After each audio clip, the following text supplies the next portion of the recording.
Welcome. We're live with another episode of our weekly show.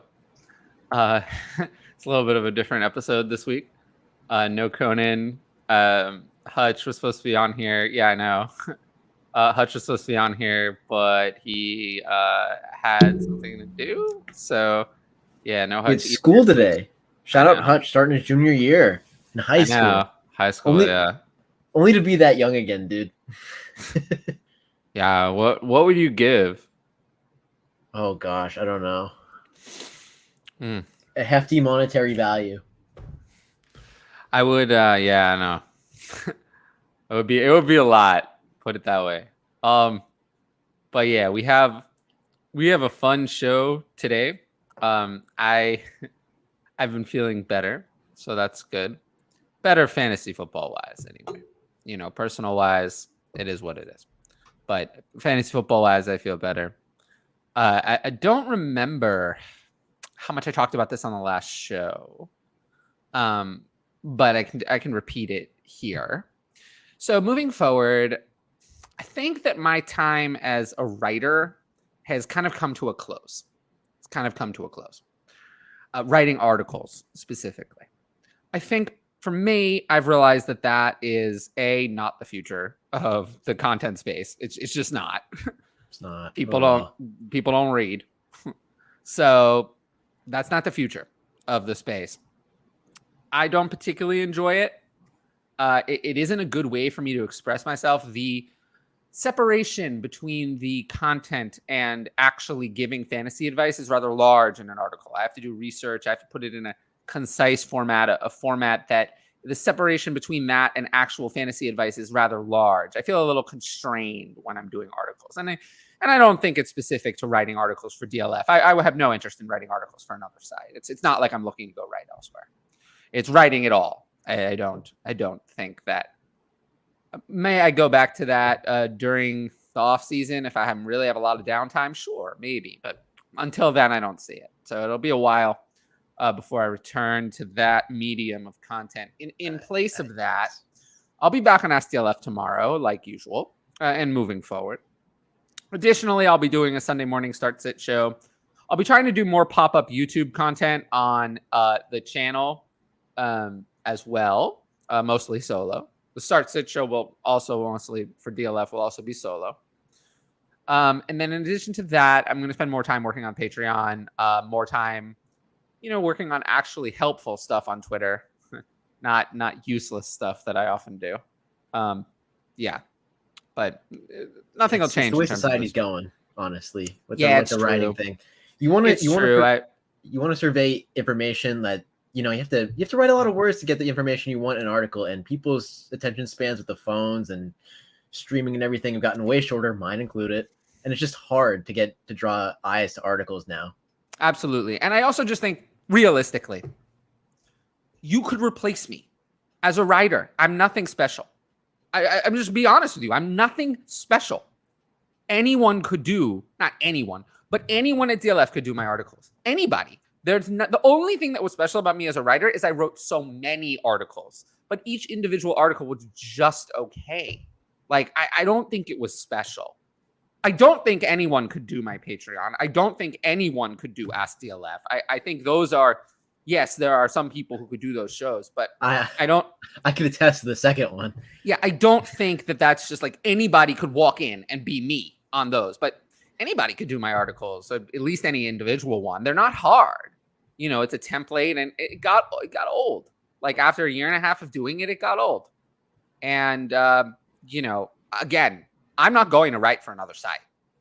This isn't about DLF. I'm just, as a writer, I'm burnt out, and I do not plan to write this season, period.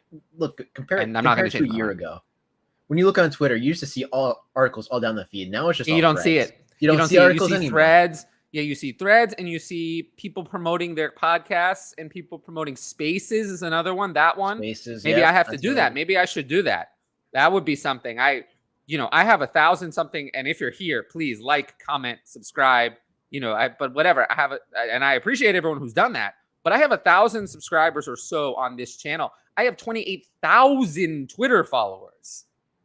I think I might get a lot more attention if I started doing spaces. Maybe I should try to leverage that following a little bit better, because spaces are great. I mean, I've joined Luke's spaces quite a few times, and it seems to really be great. Maybe that's something I should do. So again, I'm looking for ways to make more content, mostly using the extra time to improve the Patreon offerings, do better with the Patreon offerings, specifically the rankings, and also be more active in my own Discord. Because I'm the only mod, so I have to be a little bit better with that. Everyone is sleeping. Okay, so from Steven, let's start with this. So there's no agenda for today's show. I mean, there is, but not really. There's not really an agenda. We'll feels like a recap. This would be a good show for some questions in the chat because there's no agenda. We don't have a mock. We do have a show sheet. We have a bunch of topics that we're going to discuss. But we don't have a mock. We don't have a big segment or anything. So whatever you guys want us to talk about in terms of wrapping up the preseason, that's kind of the agenda. But I don't have a specific set of segments we're gonna do. So yeah, whatever you guys want us to talk about, chat would be great. All right, let's get back to Chase Edmonds. Imagine him in Kyle Shanahan's rushing attack and what he'll be in Miami with no real competition. Get Edmonds cheap while you can. So Ryan, what do you think of that? What do you think of that idea? I mean, I'm on board with it. I don't know what the current ADP is. I haven't looked, but a lot of running backs are flying up boards now. I'll look for it. Go ahead. And Chase Edmonds, I haven't heard much hype about Chase Edmonds. I think he's still relative to what he was early in the preseason. He's not a Damian Pierce or someone like that range. So I'm about it. I mean, the offense is going to be good. Tua's going to check down a lot. You see him practicing check downs in the stadium. No.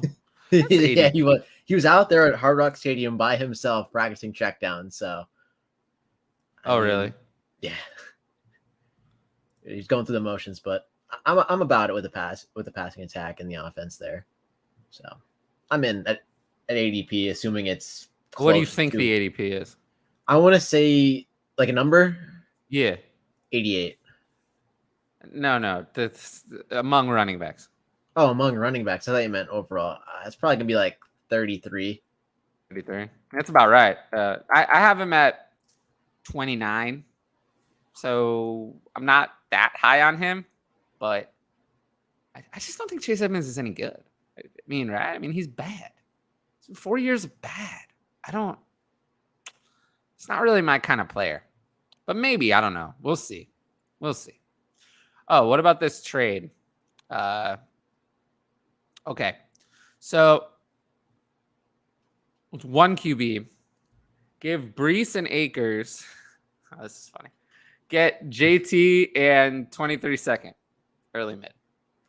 Well, one QB. So it's funny. So you're going up from Brees to JT, but you're giving Akers, obviously, I think is worth more than a second. Would you do it? I'm not a strong believer in Akers, so I would, but it's nothing about the Brees JT. Yeah, you think that Daryl Henderson is going to be the starter. That's what you said. Daryl Henderson's going to steal that. Well, that's what you said, right? I mean, that's what you said. It was kind of joking, but I think he's going to get a larger workload than people imagine. That's where my head is right now. Yeah. They really like him. And Akers didn't come back the same after in the postseason. I know that was really soon off an Achilles, and he might be better now, but we'll know. That was a long time ago. Mm-hmm. Well, anyway, I would go with JT still, but I'm also a lot lower on Akers than I was. Things are changing. Thanks. Yeah, no.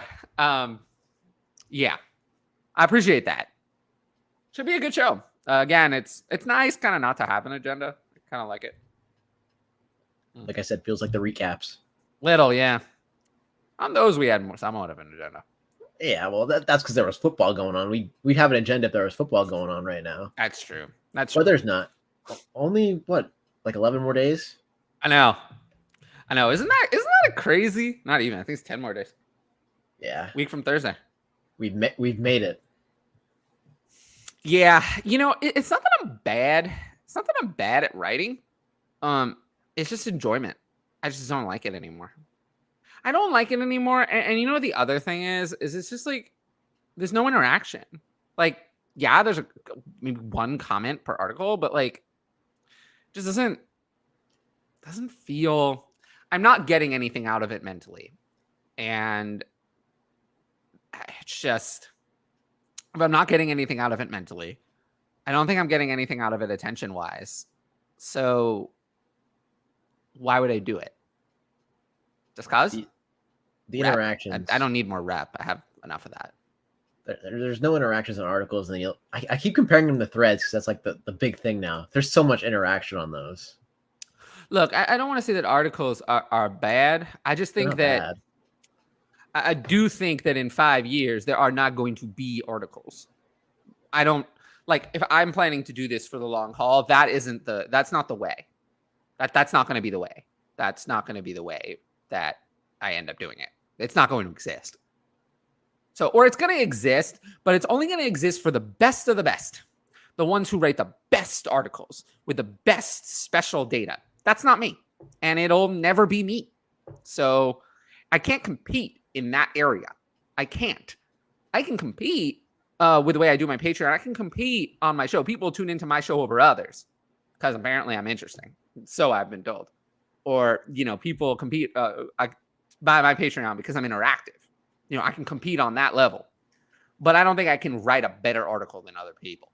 It's just not my skill set. Again, my articles I think are popular from the website side.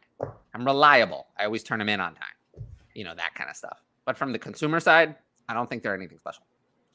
I hate writing too. I don't hate writing. I don't either. Actually, I don't hate writing. It's actually writing. I actually don't mind it.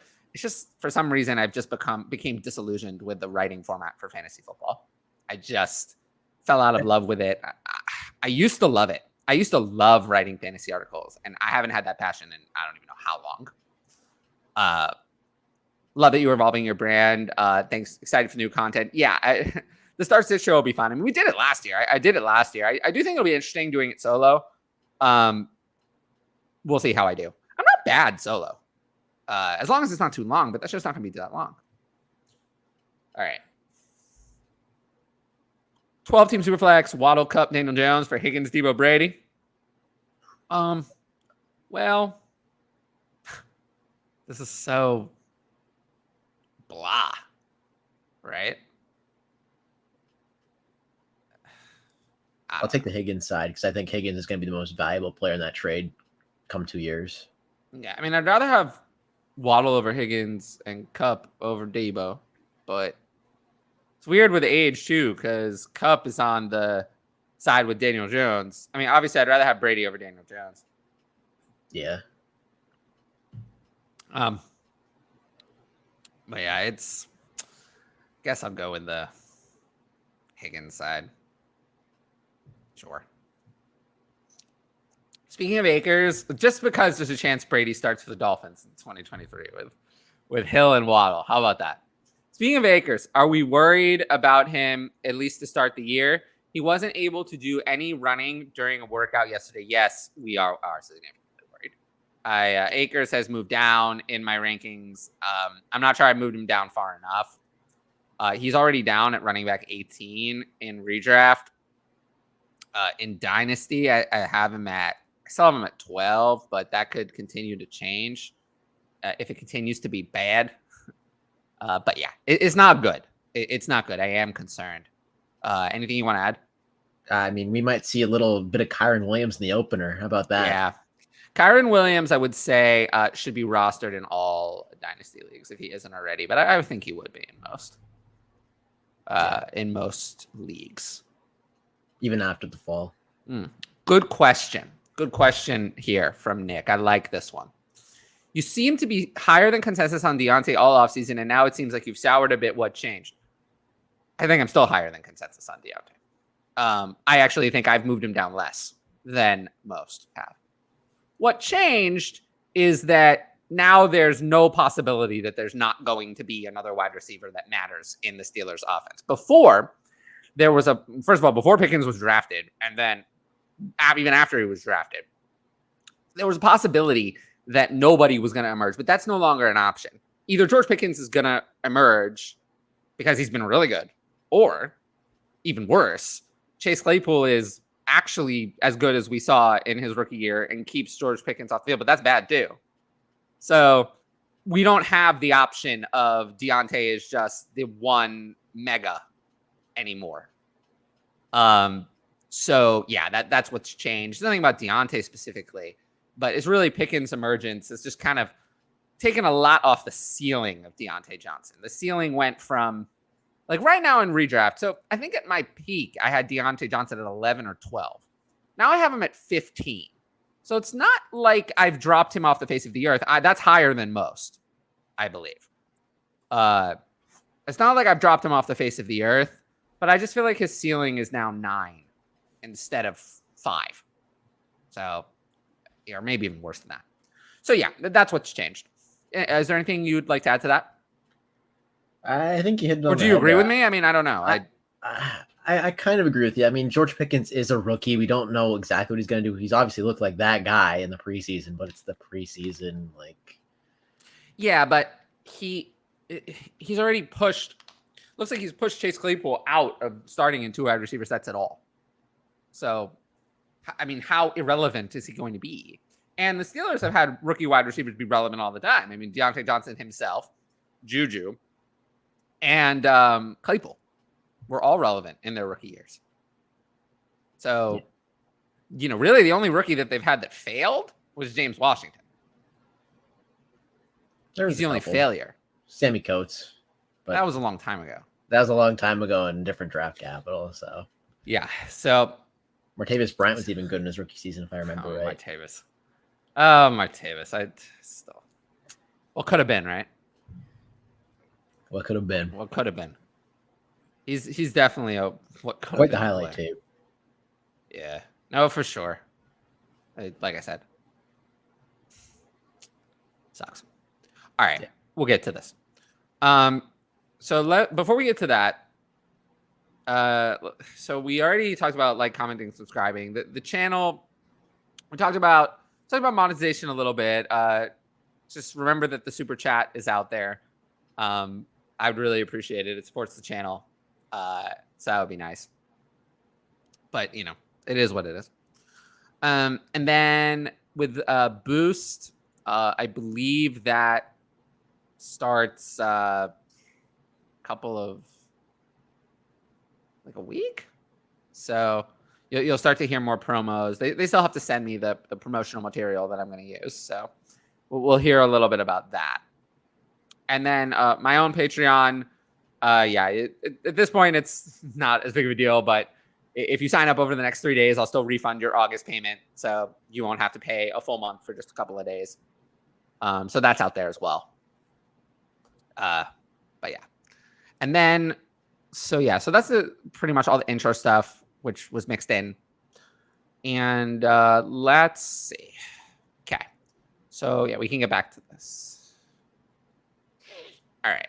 Well, I think that at this point, everyone knows the news that happened yesterday. We heard that Brian Robinson, we still don't really know all of the details, but we heard that Brian Robinson was shot as part of a potential carjacking or a robbery. Not exactly sure, but something along those lines. The good news is that it looks like he's already had his surgery, was successful, and now he's, moving out of the hospital. If it's not today, it'll probably be tomorrow. So that's good news. And we saw yesterday, I said on Twitter that, it's important to remember at these kind of times that, Brian Robinson or any football player is a human being first and a fantasy asset second. So it's important to remember that. Now, of course, somehow that got a lot of pushback. I don't understand why. I don't get it. I feel like it's just a very basic statement. Everyone always thinks anytime anyone says something like that they're, what's it called? Virtue signaling, whatever. I don't even know what that means. I don't know what that means, whatever that means. I don't clearly I don't do that. I put my foot in my mouth all the time. I say a lot of kind of out there stuff. So if I am virtue signaling, I don't know how. Clearly, I don't do it very consistently. So no, I just said it because that's what I wanted to say at the time. I thought that it was important to remind people that that's how I look at it. And if people want to read it, that's fine. If people don't give a shit, like that's on their conscience. I don't care. But anyway, I did feel that, a lot of people were like, it's a little obnoxious about it. It's like, dude, like, you don't even know, like, he could be dying. Or like, we don't know. Like, I guess we knew he wasn't dying, but like, he'd be like in very serious condition. We didn't know. We didn't know if the conversation was going to be about when he's coming back to football. It could have been a different conversation. The good news is that now we know that the conversation is probably going to be about, it sounds like, just given the reports from Washington and from Ian Rappaport and everybody else, it does sound like the conversation is going to revolve around when does he return to football. It does sound like it's going to be this year. I don't know when. Anyone who tells you they know when is just guessing. I couldn't tell you. But yeah, I would say, if you made me guess, 8 games, but that's just a guess. I don't know. No. Yeah. So it's interesting because literally yesterday we saw the news that Brian Robinson was the starter. That was early in the morning, wasn't it? It was earlier that day. Yeah. And then this happened. So I don't know. What do you think? What do you think? I talked a lot. I mean, for fantasy or for real life? I mean, because real life is just both. I'm going to start with real life and then go to fantasy. I think we all know this is awful. Like, well, I mean, of course. Yeah. I mean, we wish him the best, but I'm glad the conversation, like you said, is when he will return to the football field, not something else. Like, it could have been worse, but the internet is an absolutely wild place. It's just awful. You saw some of the comments yesterday. Luke got a lot of it. We know, and you can see me on this show. You know what I look like. I'm talking to you with my voice. This is me. Everyone knows who I am. But we know, and that doesn't stop me from saying whatever I want. But we know that some people think they can hide behind, a burner Twitter account, and they can just say whatever they want because there's going to be no consequences for it. And, that's why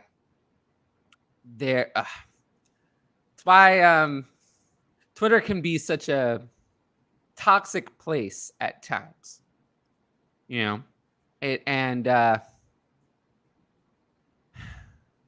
People care less than they did in the past. No people care less.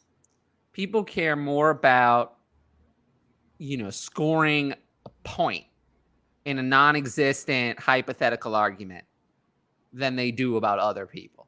That's the way the world works now. It's sad, but that's the way it works. It just is. And I hate it. It doesn't make for fun discourse online or anywhere else. And, there are a lot of people who just want to say whatever they think will get the most clicks or whatever will, make them feel better or whatever they want to do because they're sad on the inside usually. And these are the moments when there's something tragic that happens, something sad, something awful, that you really see what kind of people some people are. You see it. And, don't be a bad person. Said it before on the show. It's not that hard. But, hey, whatever. Yeah, I'll never understand it. How could you be mad at someone for being, like, empathetic towards someone who just went through, like, almost a life-changing... Well, it is life-changing. But, almost a career-ending, life-threatening experience. Like, People don't just care. look at the world. Look at the world we live in. Look at the world we live in, and then you know the answer. Oh, I know the answer. It's not that hard to figure it. It's really not that hard to figure it out. I mean, just look around you. Look around you, and the answer's obvious. Maybe maybe it shouldn't. This is hard. It is. People should be nicer. You try to find the right words, because if you mess up your words, then the point doesn't come across as strong for this kind of stuff. I mean, I think I did decent. You did with that, and I just hope that Brian Robinson is doing okay. I mean, I guess he said he was, which is great, but it's hard. I'm sure he's still in shock to some degree, and I just hope that those positive feelings carry over time. Yeah, there's not much else to say about it, really. I will say, like, I didn't even mind, because we're going to answer this question. I didn't even mind the questions about it. It's just that some people took an attitude about it. It's how they asked the questions that was super rude. Like, you can ask the questions anyway. Like, it's a valid question. Yeah, I don't really have a problem with that. I get it, but there's a way to ask the question and still be sensitive. It doesn't have to be all or nothing. So I'll make this very simple, and then we can move on about what to do here. So Brian Robinson in redraft, obviously you don't draft him. In Dynasty, just hang on to him. Don't trade for him. I wouldn't trade for him or trade him away. Just hang on to him. Obviously, if you can buy him for a third, do it. I don't think you can. If you can, I wouldn't sell him. If you can buy him for a third, I would do it. Then in terms of Gibson, I mean, again, it is a game. There are people who have Gibson. It is what it is. Like, this is your opportunity. As awful as it is, I would get rid of Antonio Gibson right now. We know he was not going to be the starter. I was actually in the process of moving Antonio Gibson behind Brian Robinson in my Dynasty rankings. And then I didn't do that. But obviously, yeah, I would sell Antonio Gibson now. I don't believe in him at all. And how much I don't believe in him has not changed because of yesterday's news. No. Nothing about Antonio Gibson's talent has changed. He hasn't become better at hanging on to the ball. He has not become a reliable option. That has not changed. We talked about it last week. Yeah. A little bit before this stuff went down. Would you take if you had to choose in Dynasty, Antonio Gibson or Clyde Edwards-Helaire? Boy, I'd love it. Right? I'd love neither option, but you don't get one. I mean, you choose prospect and like athletic profile or prospect and draft capital at this point. I mean, I think CEH better Clyde. Offense. Yeah, I'd probably take Gibson, but it's brutal because I actually think Gibson has the talent, whereas Clyde, I think, doesn't. And now Gibson's going to get a chance. My big objection to Gibson is he was never going to get another chance. Brian Robinson was going to be the starter, and Gibson was going to be finished. But if Gibson gets the chance, maybe he'll show it. So I think I would take Gibson over Clyde if I had to choose, but it's very close. If I go above that, I think it's pretty easy. Yeah. I'll take Josh Jacobs, Mitchell over Gibson still, like I would have before. Maybe I overadjust a little bit because we all know that I was so high on Gibson, and now I'm going all the way back. You're over-adjusting, yeah. Probably. In redraft, where would you draft Antonio Gibson? Ooh, probably like round. Not round, because there's a lot of different formats. I have him at running back 27. Does that sound too high, too low, or just right? Might sound a little high to me. A little high? Okay. You want some context? I have Rashad Penny at 25, Kareem Hunt at 26, Gibson at 27, Edwards-Helaire at 28, and Edmonds at 29. How's it sound then?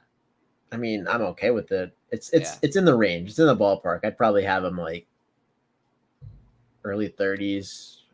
Early 30s. Like really early 30s. Yeah. I mean, because like I've been watching his ADP on everywhere just plummet. So yeah, it's not good. But I don't know.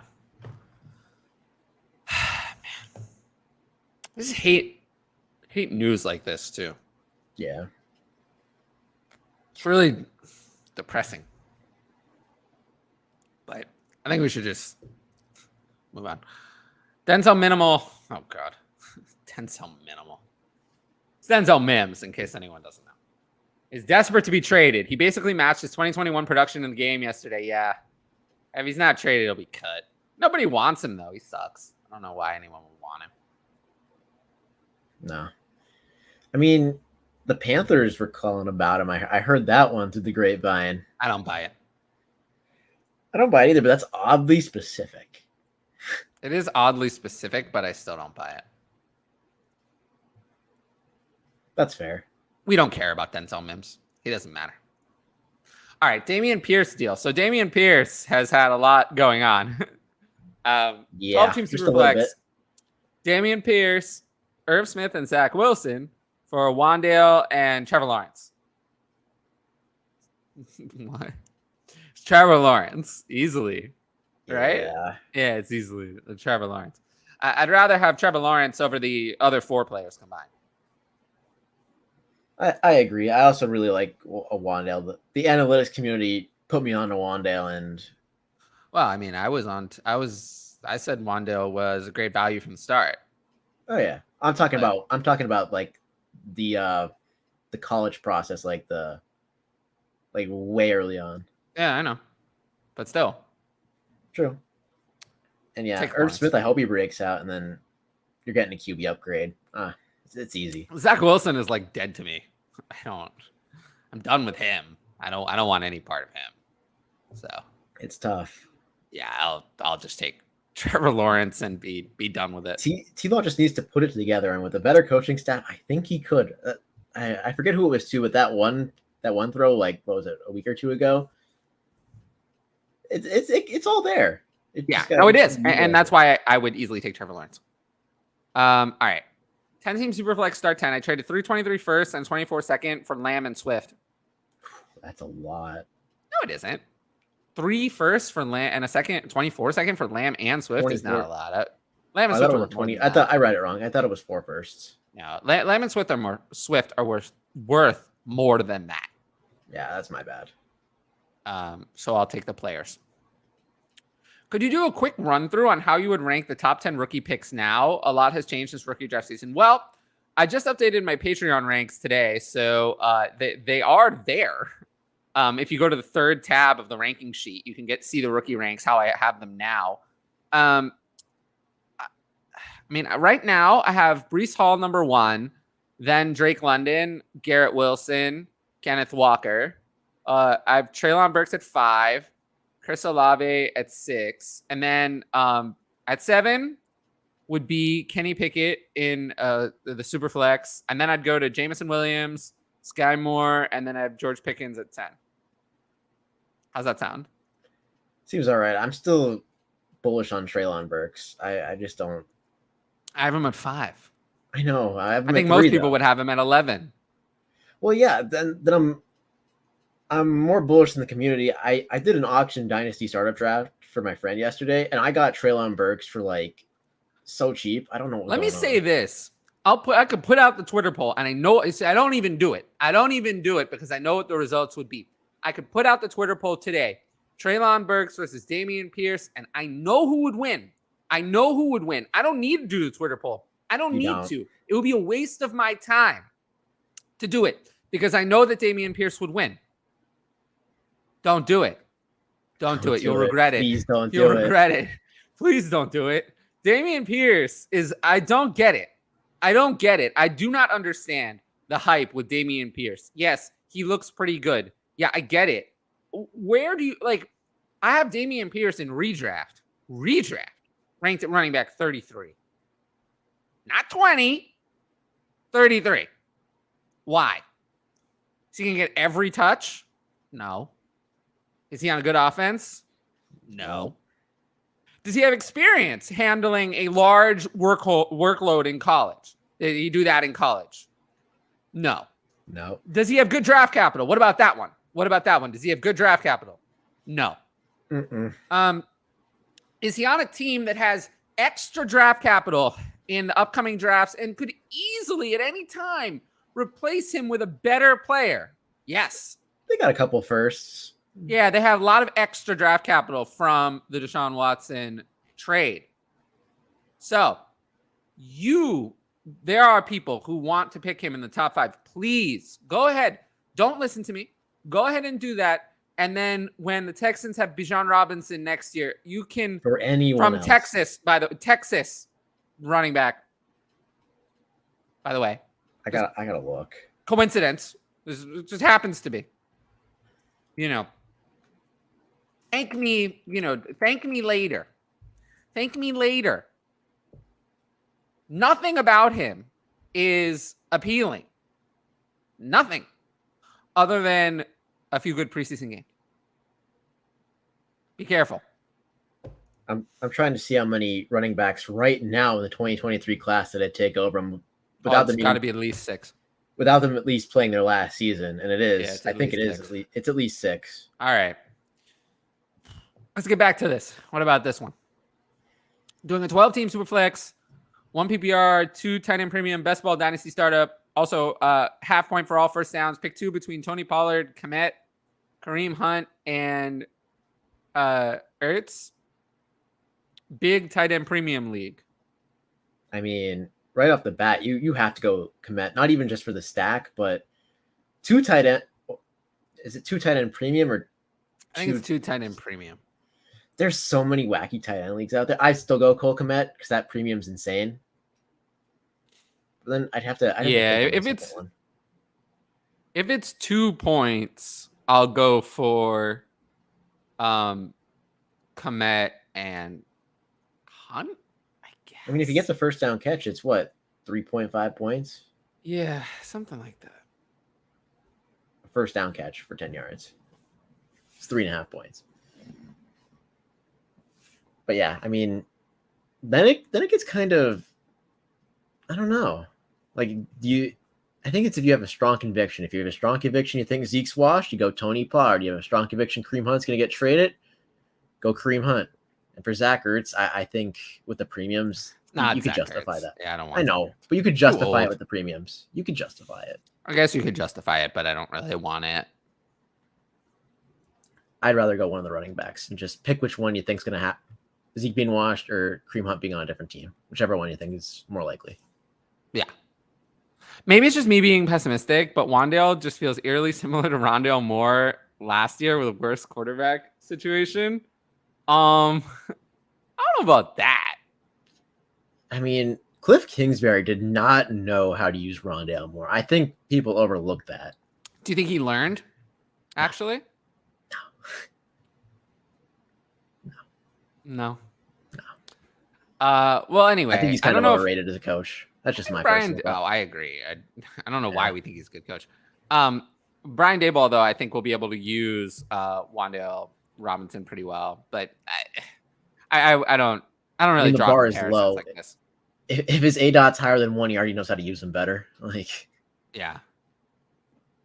Well, I mean, I begged people to pick Wan'Dale Robinson, so I hope a lot of people listening to the show have shares already. Yeah, that's my opinion. Would you guys pay? No. Don't give up them 20. I'm not gonna give up any first. I'm not gonna give up any first for Jameson Williams. So no. Seen people trade Pierce for Walker straight up. That's insane. Walker's last year was basically Pierce's entire college career. Yeah, well, people do dumb things all the time. right? I mean, people do dumb things all the time. So why is this a surprise? I'm not surprised, but when those teams don't have managers next season or 2 years down the road, you'll know why. Yeah, well, it's always how it is, isn't it? Ooh. All right. Is a 23-second on top of DJ Moore enough to part with Waddle? I keep going back and forth on how high I am on either. Okay, so I did answer this question earlier today, and I said that. What did I even say? I feel like I went with Waddle, but yeah. I'm a DJ Moore guy, though. So, I feel like my answer is going to be kind of biased because I really like the 23 class. Is this a super flex league? Do you know, since you answered this earlier? I don't. Because if it's a super flex league, I'm all in on DJ Moore because I think the top of the second is going to be lucrative next year. There's going to be wide receivers and running backs. If it were a super flex, it would make it closer. It's yes. Okay, I'd do it. Okay. I'd still go with Waddle, but I understand it. I think Waddle's ceiling is a lot higher. I think DJ Moore. I can get behind that. It's a very fair offer in my eyes. But I like I said, I really like DJ Moore, best quarterback he's had his whole career. And the 23-second could be a potential really good player. So yeah. Especially if it's he didn't say it was mid to early or whatever it was going to be. Since you're talking about Pierce, what do you think of this Pierce trade in my league with Ryan? Gave Fournette, Tolbert, and a mid-late 23-second. Got Garrett Wilson and Pierce. I'll take Garrett Wilson. Yeah, pretty easily. But this trade was not with me. It was just in our league. It wasn't with me. Yeah, I agree. 10-team Superflex got offered Kyler and Olave for Cousins and Jefferson, which no. Yeah. No. You could I'll take Jefferson. We stress the 10 QB Superflex, they're replaceable. There's not going to be no Justin Jeffersons down the line that do this. I'm with you. Jamar Chase is another anomaly, and I don't think people realize that. We're getting spoiled. We are getting spoiled. Yeah. Even in a regular Superflex, I'd take Cousins and Jefferson. Yeah. Because Kirk Cousins is underrated. Mm-hmm. What were you playing? I wasn't playing anything. I just don't have room on my desk, and I put my controller on my chair, and I have to sit in my chair to do the show. But if I was playing, what was the last thing you played? What was the last thing you played when you used your Xbox? The new Madden. It was garbage. I agree that it's garbage. I agree.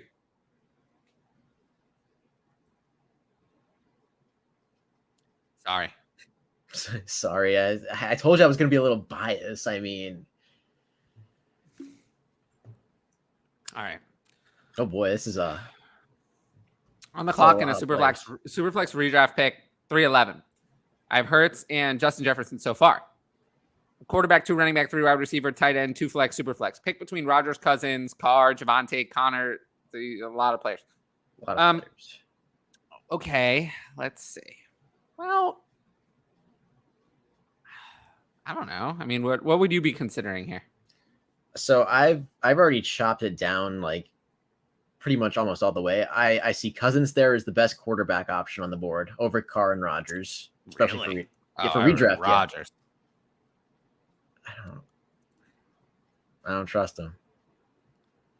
And then I see Javonte there, but I don't know. I think this might be a 0 QB thing. I see the stack with AJ Brown, and then I'm considering Mark Andrews just for the premium on the position. Yeah, I would. Feels late for it feels late for Rodgers. I just don't. I feel like people don't trust Rodgers this year because of the weapons surrounding him, and I get that. I think I would go Rodgers. But even if I didn't, I'm pretty sure I'd go on quarterback here. Yeah, I mean, doesn't sound like it's premium. So then you get into the Fields kind of range. I'm going Rodgers. Going Rodgers. I'd probably go Kirk Cousins. That's just because we have a disagreement in our QB rankings. Yeah. I don't even know what this means. Rocket League. Conan's been trying to get me to play Rocket League. I played a little Rocket League with Conan. Yeah, I'm not doing that. How much fab would you drop on Tai Chandler? What about Will Fuller? I have 113 fab left, 12 team super flex, 20 bench spots, no IR. I never know how to answer these questions. No, how much fab? I mean, yeah, but like what? Because you don't know the budget to start. Yeah, I assume it's 200 in this case. I would assume so as well. I mean, Tai Chandler's are getting a lot of buzz because I don't know if they're going to trade Madison or not. They said they were 20. Yeah. I mean, there's a good chance that a better waiver option than Tai Chandler comes along. Week 1? So, yeah. So, yeah, 15, 20. Yeah, but here's the thing. Do you want to get Tai Chandler now? Because considering if the budget was 200 and he has 113 left, you might not have enough for that week 1 stud. No, but I know, but I'm saying go for 15 to 20. It was the best guess, I know. But it's just a guess. I don't even want to. He's with you. You're dead to me, Jesse. Don't buy Madden's bad company, bad own support. Don't get me started on EA. Don't get me started on EA. I didn't buy it. I came share with my French. What would you do if you have 423 first if you're a bottom playoff team? You can put your team for context, but this is a tough question to answer on a live show. All right, let's get back to the show sheet. Yeah, you want to take control? Do that. I believe I had my notes open. We haven't gotten very far. No, but that's fine. Like we don't have an agenda. It's whatever. Yeah, that's true. Gus Edwards to the pup. You did a video about that. So I did. Yeah, it's very short. It's it's saying that J.K. Dobbins is very interesting. Now that he's going to get more of the workload. Still don't want to draft Mike Davis, and Tyler Beatty is a nice sleeper, but not super confident in him. He's not a player I actually like. So if he does pops off at all, I would sell. Madison exclamation points. Is there something I should know? Did he get traded? Yeah, I probably would have gotten an alert if he got traded. Yeah, so would I, but we can look into I don't see anything. I don't think so. All right, what's next? All right. Next up, Gino Smith has been named the starter of the Seattle Seahawks for week 1 against, ironically, Russell Wilson and the Broncos. Isn't that interesting? Very. I don't buy it. Who sets up these schedules? I don't buy it. I think that I think that Jimmy Garoppolo is going to be the starter, and I think everyone knows it. I think everyone knows it. Mm-hmm. I still think it's good for DK, Gino, or Jimmy G. Anyone's better than Drew Disaster. We don't want that. We don't want Drew Disaster. Disaster is bad. We don't want that preseason game. Yeah, no, he sucks. So I would go with saying that it was going to be Jimmy Garoppolo, but yes, it is Geno Smith over Drew Lock if they don't get Jimmy Garoppolo. But I do think that Jimmy Garoppolo is going to be released very soon and signed to the Seahawks. Didn't I hear Tuesday for Jimmy G? I could be wrong. Tuesday at 4 p.m. is the roster deadline, but his salary doesn't become guaranteed until September 10th. So that's just rumors. I find it hard to believe that there's 12 teams that want Alexander Madison. That seems a little high. I'm trying to think who would actually be interested. Who actually makes sense to trade for Alexander Madison? It probably has to be a team. The only teams that would trade for Alexander Madison would be a location in which he would be in some sort of striking distance of the starting job. So where even is that? Philadelphia. Yeah, Philadelphia would make sense. That's the big one. It's the big one that sticks out. Washington, unfortunately. Now, yeah. Kansas City. If they're going to go through with cutting Rojo, Kansas City. Isaiah Pacheco wasn't inspiring in his preseason touches. Oh, 49ers? I mean, they could always use another running back. Yeah. The Falcons, obviously. Yeah, those are some potential ones. But I'm not projecting him to be moved at the moment. I think he doesn't get traded. I think they're going to get a comp pick when he signs. So they're just going to give him a 6th or 7th. I don't think they bothered. He's a valuable asset to their team. He is their second best running back. Tai Chandler is not better. Kenny Wangu is not better. Alexander Mattison is better than those players. But if someone offered them a 3rd-round pick, I think they would take it. Because they're not re-signing Alexander Mattison. He is going to walk at the end of this year. And he's still only 24. He'll hit the free agent market at 25, which feels like he's been in the league forever. It does, yeah, but he's only 24. But anyway, what's next? Kenyan Drake getting released. Yeah, that happened right after we wrapped. Of course, last week. Of course, always. Yeah, he was released. I think Kenyan Drake's career is over. Nobody has even shown interest in Kenyan Drake. But we'll never forget what he did for our fantasy teams in that playoff run. No, we never will. But really, yeah, nobody's even shown any interest in Kenyan Drake ever since then. So, yeah. C'est la vie. Hate to see it. Pretty much, yeah. Next up, we have Ronald Jones. Looks like he's going to be cut. Could go either way. I really think that's up in the air. I lean that he is cut, but if he made the roster, I wouldn't be stunned. Yeah, I'm leaning that he's cut. Yeah, I think he's out of there too. I do think there's a possibility he's cut and someone else is brought in, but it's not going to be anyone significant at this point. That could be a real chance. We got Swift, and I assume that's Jameson Williams. I don't think so. It's probably Jamal Williams. Jamal. If it's Jameson Williams, it's that side easily. If it's Jamal Williams, Javonte Williams. There's a lot of J. Williams. Yeah, in the league. if it's probably Jamal Williams, and if it's Jamal Williams, I mean, am I paying that for Swift? And in a 1 QB, maybe. In a super flex, probably not. Yeah, it just depends on what J. Williams that is. But I think you're right. I think that is Jamal. Yeah, probably not going to risk it. No. All right, next.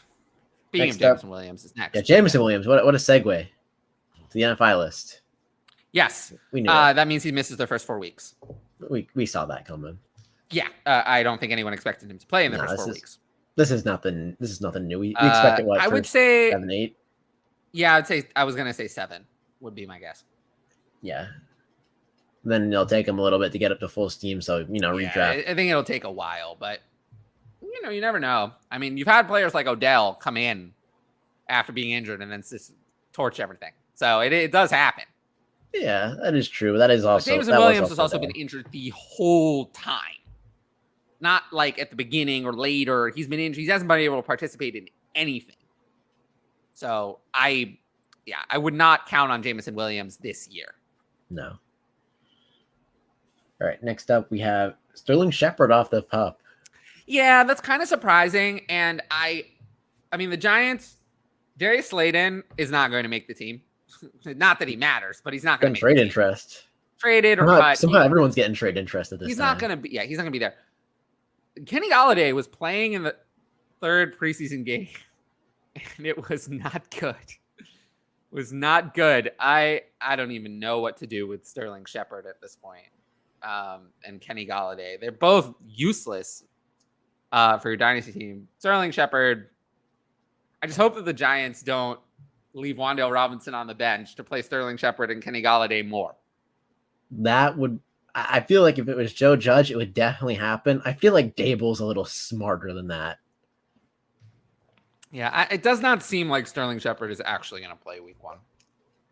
But they wouldn't have taken him off the pup if they didn't think he could play in the first 4 weeks. Yeah, I definitely agree with you there. Also, for anyone interested, there was just a report that Lovie Smith refused to name Dameon Pierce the starting running back. So there you go. Gallaudet should be embarrassed. Gallaudet should be embarrassed. Absolutely. Gallaudet basically signed a contract for $72 million and then decided he didn't want to show up to work anymore. That's what he did. And, he should be embarrassed. That block attempt was so bad. Oh, you go through every minute of tape from last year and it was all bad. It was so funny because the day after that, NFL Memes on Instagram tweeted out a post of Madden clips and someone broke off a long run with Saquon Barkley. And the AI of Kenny Gallaudet tripped Saquon. Oh my god! And everyone in the comments is like, "This is real. This isn't fake. This is real Madden for once." Good times. All right, what's up next? Darren Waller may miss week 1. Yeah, we'll see about that.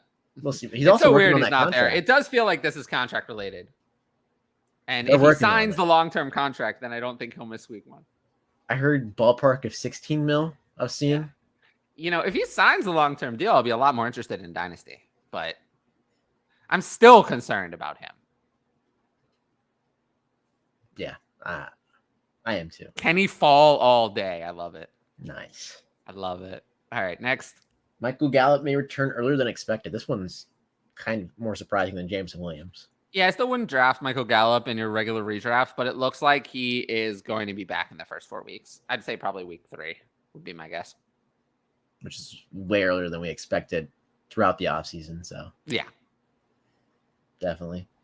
Next up is Denzel Mims. Yeah, we don't need to talk about him anymore. Yeah, let's waste our time on someone else. Sam Darnold to miss 4 to 6 weeks after that ankle. That was rough to watch. Yeah, they're placing him on the IR, so he'll miss a minimum of 4 weeks. That was brutal. He's done. He's basically done. It was Jamal Williams. No, then. But yeah, Sam Darnold is done. You can cut him in, shallow or super flex leagues. Yeah, sucks, but it's the way the league goes. Yep. So now we have a Lamar extension. It doesn't look like it's going to happen. I think we'll see if it happens or doesn't happen. Yeah, we'll see. But if he's betting on himself, happened, so there's not much talk about if it hasn't happened, right? Exactly. Yeah. So we're going to get into Tyquan Thornton. He's missing 6 to 8 weeks, which stinks. Yeah. Well, that puts a damper on his rookie season. Definitely does. Yeah. I do not have a good feeling about this Patriots offense this year. Yeah.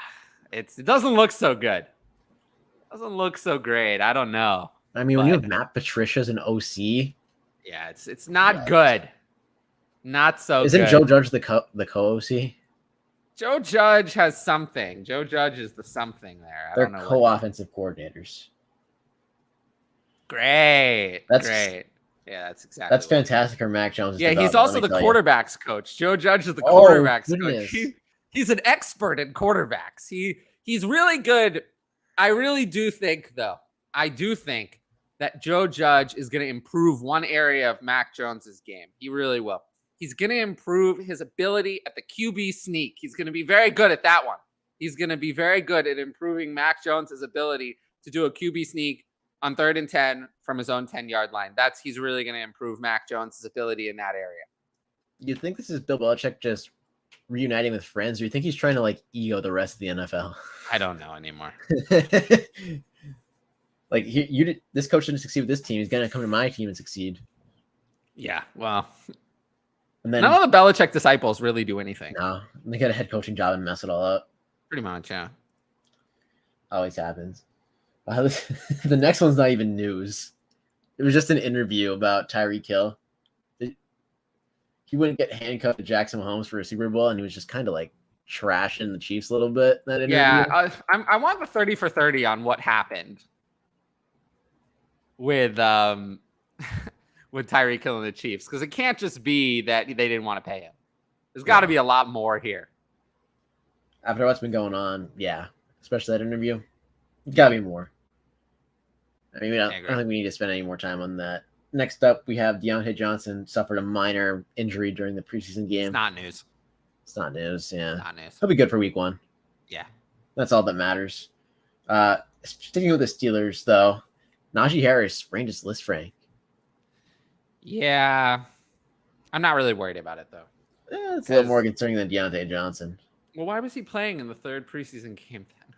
Because Mike Tomlin does this. He was so injured. Why was he playing? Mike Tomlin, he's underrated as a coach, but just something with him and playing studs in meaningless situations and them getting hurt. Yeah, I'm really not concerned about it. Yeah, they said he could come back in if it was a regular season game, so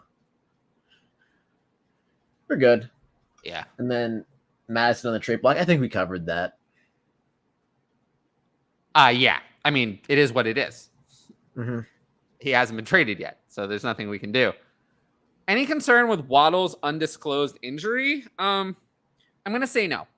I don't think so. I'm not particularly concerned. No. So next up we got through all the news. Yeah. Got through the news. Now we're going to talk about some dynasty movers. Yeah. It's only you want to do your Breece Hall trade first. Let's just get that out of the way. So I traded for Breece Hall in a 12-team Superflex league yesterday. I traded a 23 first, a 24 first, Antonio Gibson, and Jahan Dotson for Breece Hall. I know I overpaid a little bit, but context is everything, and my team was absolutely, loaded with talent. I still have Brandon Cooks on the bench. I have Drake London on the bench. I have George Pickens on the bench. So, Dotson was never going to play for me, and I wanted a more reliable RB3 behind Javonte Williams and Jonathan Taylor. So I got what I wanted. Sounds good to me. I feel like people said I overpaid a little bit, which I feel like I did, but I didn't post my team. And also, I think Breece Hall could be the Dynasty RB3 by this time next year. So RB3, that's not bold. I know it's not bold, but that's what I think is going to happen. If you were to say that trade right now for the Dynasty RB3, that's 22 years old, all day. That's fair. I mean, Bajan's going to be above him second he steps into the league. So let's return to the Dynasty movers. Yeah, let's talk about Isaiah Likely first. What a preseason! I know. Where he's so tough to rank, though. Oh, of course. It feels like there's a clear I don't even have him that high. I have to pull up the right sheet. Excel is very buggy on my phone, and I can't get the tabs on my computer anymore. Technology kind of reminds me a little bit of Jacob Harris. There's all this hype, it's all there, and then it's just vapor. It is going to be difficult for Isaiah Likely to actually do much unless something happens to Mark Andrews. Yeah. I mean, the difference between those two is Jacob Harris is a wide receiver playing tight end. Isaiah Likely's a tight end playing tight end. So yeah, but they still have, still have Nick Boyle out there. Yeah, that is true. And he's going to see his time as a blocker. So Isaiah Likely is going to have to earn playing time. Yeah. So I do like him, but he's more of a handcuff and just someone he showed enough flashes that I'm going to keep him around. But we have players like this all the time. And then most of the time they don't work out. I mean, some examples of players like this with similar third, fourth round draft capital who have not worked out are Harrison Bryant, Foster Moreau. They've had similar levels of flashes. Those are just a couple. Ian Thomas had more flashes, and he was a fourth round pick. He really didn't work out. I remember that hype train. Yeah, Chris Herndon, he had more flashes as well. But usually it doesn't work. And he doesn't even have a path to starting tight end job on his own team. And Mark Andrews isn't going anywhere. So, yeah. It's not like Dallas Goedert behind Zach Ertz, where Dallas Goedert was a very, very, very good prospect. Isaiah Likely is not a very good prospect. He's a pretty bad prospect. I mean, Goddard also had the draft capital, so. Yeah. Yeah, that's two totally different situations. But I agree. Keep him around. Yeah, he should be rostered. I wouldn't trade for him. What would you take to trade him away? I'd probably take a third. Yeah, third for me as well. I think would be enough. Yeah. Just given that shot in talent in the next year's class. Who knows? Yeah. You could luck into an Antonio Gibson value asset, so or Chase Claypool, and you'd be more than happy. So yeah. What's next? Next up, we have the man of the hour, Dameon Pierce. I think we talked enough about Damien. We have talked enough about him, but oh my goodness, the hype is it out of control yet? I think it's out of control. Totally out of control. People are crazy. I just don't see it. He's still going to be in somewhat of a committee on a terrible offense, and he isn't that good. With bad draft capital, I don't get it. What am I not seeing? I don't know. I really just don't get it. I'm sorry. I don't get it either. But next up, we have Kenny Pickett, who looks like he's vying for the starting job. He's pushing in a last-second contention. He's not vying for the starting job. Mitch Trubisky is going to be the week 1 starter. I agree, but that's what I'm hearing. So I'm just repeating what I'm hearing. I think that the timeline has shortened and the leash on Mitch Trubisky is shorter, but I'm pretty sure Mitch Trubisky is going to start week 1. With that said, I like Kenny Pickett a little bit. And, he could easily jump up about a round in value once he actually starts. I could easily see that as well. I mean, QB's always. That's why I recommend investing in him in the draft season. He was going far too low. Yeah, I definitely agree. I mean, he was after that even second tier of wide receivers. Yeah, with JMO and them, so I can get behind that one. And we're going to stay with the Steelers here with a former teammate. We have George Pickens, who was current teammate, who's the man of the hour as well. I feel like he's obviously gone way up in my rankings. I believe I have him at wide receiver, still only 35. I mean, not that high in Dynasty, but it's a lot higher than he was. Of course. Yeah, I'd probably squeeze him in at 37. Looking at mine right now. Okay, that's close. He's just a man. I don't know if there's much more to say. Did you see that video where he pushed over the other guy? There's multiple. There's multiple? There's multiple at the NFL level already. There was some at college too. He just does that. Wow. Such a menace. That's definitely going to get him on the field over Chase Claypool. There's that blocking effort while Chase Claypool is doing TikTok dances after he gets first downs and almost blowing the game. So I love that. All right. After that, we have Brandon Ayuk, who is obviously we knew was talented after his rookie season. And then, the whole Kyle Shanahan doghouse thing kind of happened with him and Trey Sermon. He didn't play till later in the season over third stringers. So, but he's looking good. So, yeah, no, I do have some concerns that Brandon Ayuk is going to make a big leap and Deebo Samuel's ceiling is going to go a little bit down. Not saying that Brandon Ayuk is going to overtake Deebo Samuel, but if they finish at 25, wide receiver 25 for Ayuk and like 14 for Deebo, I wouldn't be that surprised. So Deebo carries a significant amount of risk. I do like Brandon Ayuk a lot. Yeah, I definitely agree with you there. Then we got Eno Benjamin, who has taken over basically. I hate Eno Benjamin, but he's taken over the backup job from Darrell Williams, basically. Darrell Williams, I think, is going to be cut. I don't see a future. I don't see a future with Darrell Williams on this team. I really don't. So I think he's going to be released. And Eno Benjamin and Keontae Ingram are going to be the backups. Yeah. I can totally see that happen. And then lastly, we have Tai Chandler, who we talked about a little bit. We didn't really. Yeah. I just think that this is the case of what's more important, athletic profile or reality. Which of those two things is more important? It's reality. Reality. And the reality is that Tai Chandler is a running back. Kene Wangu is a kick returner. That's the reality. Tai Chandler is a running back. Yeah, he's not as athletic, but it doesn't matter. Tai Chandler is ahead of Wangu.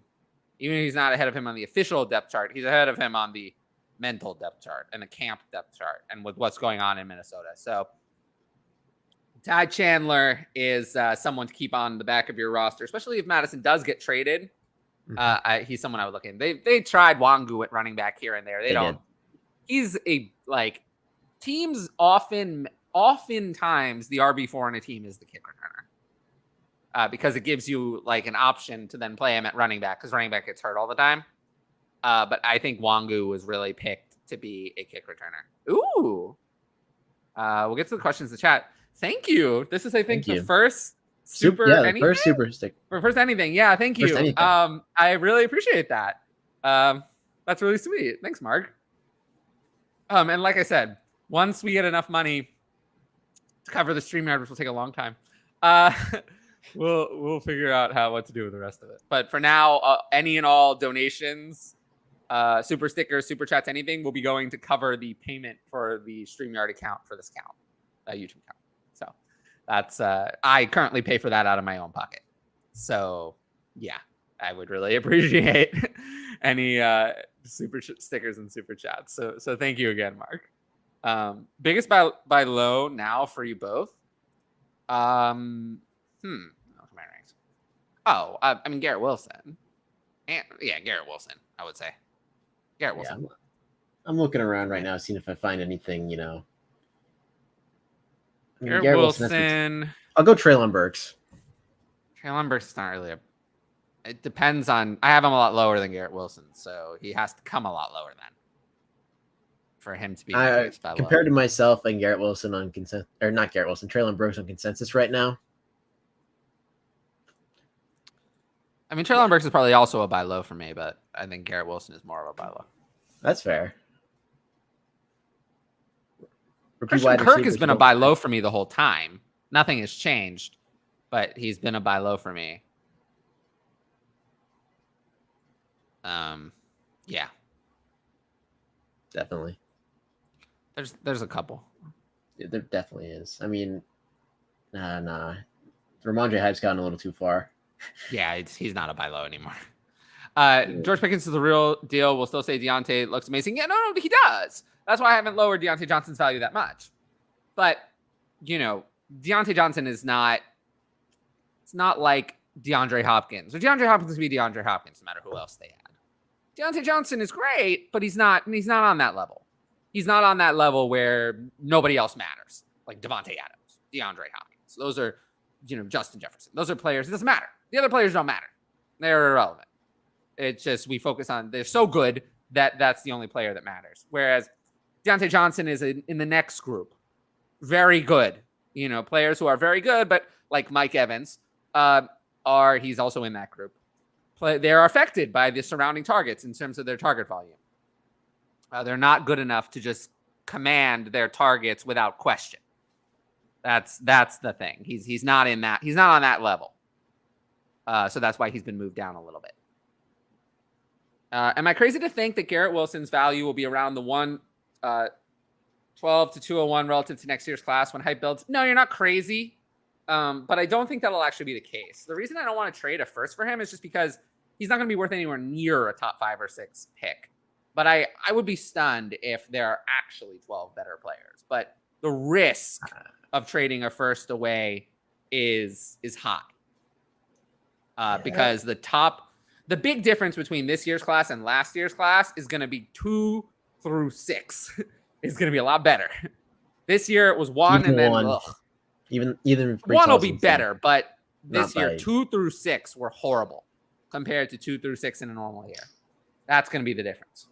And the hype's already built for those guys like JSN, Bryce Young, yeah. He's in that group. CJ Stroud. The hype's already there for those guys. It's only going to build for everybody else. I know. So I know. I not crazy at all. I think it gets there or at least close. I think it's going to get. It's not that crazy. 110-ish. I'd trade the 2 seconds for Wilson. I would trade the 2 seconds for Wilson though. I would. I would. That. I don't want to miss on a player that I believe in for seconds. Seconds don't have a ceiling. I'm not worried about seconds. Seconds, worst case. I traded 2 early seconds. I'm not gonna die over it. Whereas Garrett Wilson is a player I believe in who has very high draft capital with a great profile. So 2 seconds, I don't care how good the 23 class is. 2 seconds, I'd offer it, but I'd offer it. I'd smash accept it if it was offered to me.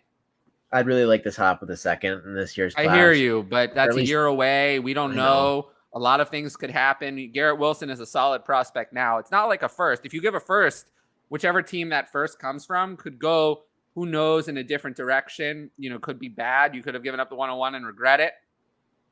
Sure, but go through the second round. I mean, that second round was very. I could pick out one player from. I mean, the second round in this class is not.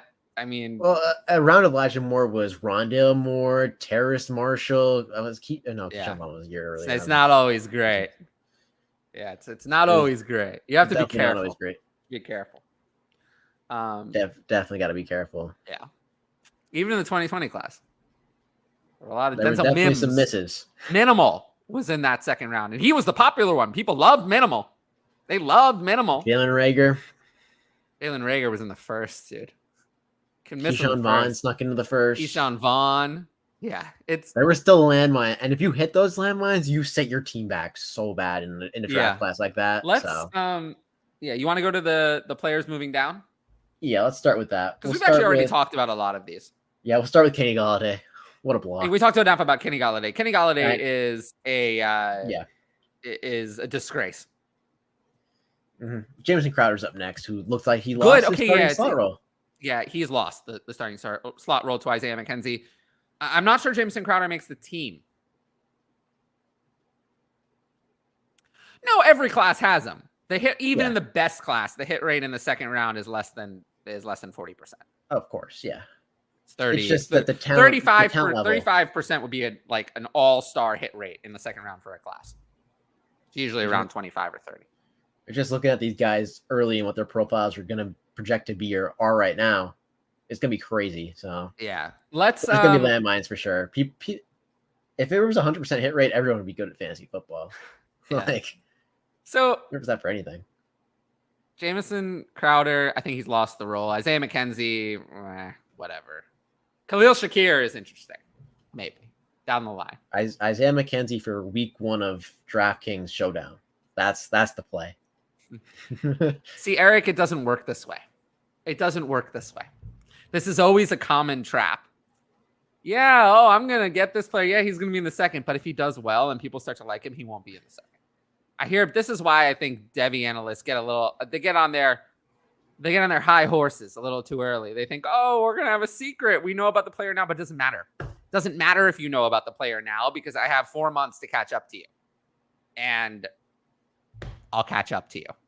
It's like, I'm the one who was like all in on Wan'Dale Robinson, Kyle Phillips, Tai Chandler.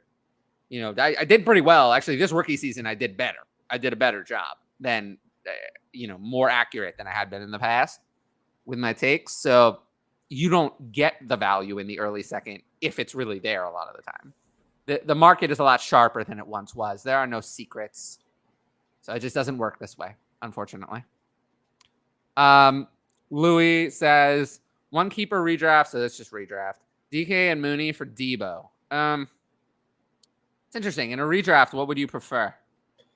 This is hard. This one is pretty context. Yeah, I'm higher on DK than most, but give me DK and Mooney. I guess I'll take DK and Mooney. Redraft is hard though without flex spots. There is depends on how many flex spots. Yeah, in redraft the format matters a lot more than it does in Dynasty. Playing the narrative game, if Waller gets extended, what's your ideal landing spot? I don't care about Foster Moreau. I think Foster Moreau is nothing. So nowhere. He's nothing. Nothing. I don't think he gets a landing spot. I think he is out of the league. All right. Let's see. What's next? Miles Sanders is up next. The Miles guy Sanders hasn't even participated. He hasn't participated in anything with a hamstring. Don't draft Miles Sanders. Draft whoever thinks can be traded there, or Kenneth Gainwell, who's going to get at least a role. Yeah, I would just avoid Miles Sanders. I don't want any part of him. He is such a disaster. He's sitting at running back 33 for now for me in redraft. In Dynasty, I don't even know where I have him. It feels high. It does, yeah. In Dynasty, I have him at 35. Yeah, it's really bad. I don't want any part of Miles Sanders. Yeah, it's rough. Get him off your team. Totally agree on that one. But next up, we have Isaiah Spiller, who suffered an injury in the preseason, but it still looks like he's going to be the number 2. Does it? That's not what I've heard. That's what Sleeper has been. Whatever it is, it's not the clear number 2 like we were hoping. So yeah, he's lost a significant amount of value for me. That's fair. The days where he was supposedly challenging for extra work for Eckler are long gone. Now it's just, can he hang on to the nominal number 2 role? But he's not even a clear handcuff anymore. Hopefully he gets it together, but yeah, he's definitely had some bad run lately. Definitely. After that, we have Cam Akers. Yeah. We talked about that a little bit. Not healthy. We talked about that for a while, though. Yeah. Not healthy. Even just, I don't know. Something about that Achilles. I know people are like impressed that he came back, which don't get me wrong, I was too, but it's going to linger a little bit. It has to be in the back of his mind. Yeah. I know modern medicine's insane, but no, I know. But I am concerned because it seems like he has new injuries now. Mm-hmm. And I don't like. So we're almost finished with that column. I mean, we kind of are because we did talk about Darrell Williams, who's basically going to be cut at this point. Yeah, he's going to be cut. But then we have Treylon Burks, who I know he's a faller, but I'm just not in on the fall. I mean, neither are you really. Not really, no. Compared to consensus. So. I've moved him down, but not, I don't think, nearly as much as everyone else. See, this is what I do, though. I bank on physical profiles and hope they're good with good draft capital, and I just hope I'm right, like, honestly, in these situations. But he was an overrated, imperfect prospect. He was not excellent. So, and every concern is what's coming up now. Can't actually play receiver, out of shape. I feel like those concerns were a little overblown. Are they? I mean, if they were overblown, he would be having a starting role right now, considering the other. I'm not gonna victory lap a preseason touchdown. Obviously, we don't. Right, but he doesn't have a starting role on the team right now, so they're not overblown. But neither did Justin Jefferson coming. I'm not saying he's gonna be Justin Jefferson. Right, but he was at least a wide receiver 3. I think Treylon Burks is gonna move up the depth chart. I just believe in the talent, not to the level of what we've been getting, but still I believe. It's not good. It's not good, but people have so overreacted that you can't sell. Doesn't matter that I'm worried about it. Other people are more worried. So other people are more worried. So I guess I'm holding if I have him. I traded with Britt. I think he posted that one in the chat. He posted that one on Twitter, and people were unanimously saying we both lost. What was the trade? I traded Olave and Wandale for Treylon Burks and Kyle Phillips. I'll take Olave and Wandale. That's fine. I'm just thinking. I basically have Burks and Olave even, and Wandale I'd far prefer over Phillips. So easily Olave for me. I have that one as well, but I just like Burks that much. And then like you said, we got to reference the Breece Hall and Michael Carter stuff. Yeah, I just put that in there because I did a video on that about how Michael Carter is not actually the Jets starter. I really don't think so. But if he comes out and is the Jets starter, weirder things have happened. But I'm not expecting it. You don't spend that kind of draft capital. No, you don't. Not in today's NFL. Dude. No. Yeah. So let's see. Chris Evans or Hilliard? I'll take Chris Evans just in case. You never know. Yeah, he has more upside. Hilliard, we know what he is, and he's worthless. Yeah. So if you have 3 wide receivers and 1 flex, I don't know. I guess I'd still take TK and Mooney. We'll see. I recently traded away Burks, Mooney, and Hawk away for Pittman and 2 23 seconds in non-tight end premium. Feeling a lot better. It's okay. It's okay. I do really like getting Pittman. Yeah, you got the best player in the trade right now. Fine doing this. Like, this is not a disaster, but no, it's not nothing to really victory lap over either. It's down the middle, and especially if you turn those 23 seconds into someone good. Like, yeah, I mean, 2 23 seconds are probably worth what, around the same as Mooney? Yeah, about. Yeah, I'd say about the same as Mooney. So then it's Burks and Hawk for Pittman. I'd lean Pittman and not tight end premium. So, okay, yeah, no, so it's fine. So it's fine then. Yeah, it's fine. I don't mind it. Okay. I think we went through the show sheet really quick after we got on the rails. But yeah, so I'm good to just wrap this up. So yeah. So yeah, next week we will have our final redraft mock. Well, Conan will be back next week. He just had I think he had a draft. He's traveling right now. It's draft season. I know. He's traveling right now, so he'll be back next week, and then we'll have our final offseason show as a redraft mock next week. And then after that, we will get into our weekly recaps. Every week we'll recap. We'll go back to the 2 p.m. time this week. It was just 3 because it was supposed to be with Hutch and he couldn't do it, so I didn't change time. And yeah, thanks, Jesse. I appreciate that. It'll be 2 p.m. next week and every week going forward. And we will recap what happened in the NFL. We'll do some Dynasty talk. I might have some like regular weekly segments, that kind of thing. Movers will probably be one of them. But next week, last redraft, mock draft. And as always, you can find us both on Twitter. Our Twitter handles are right there. And just keep checking out the channel. Make sure you have the notifications bell, like, subscribe, and comment as well.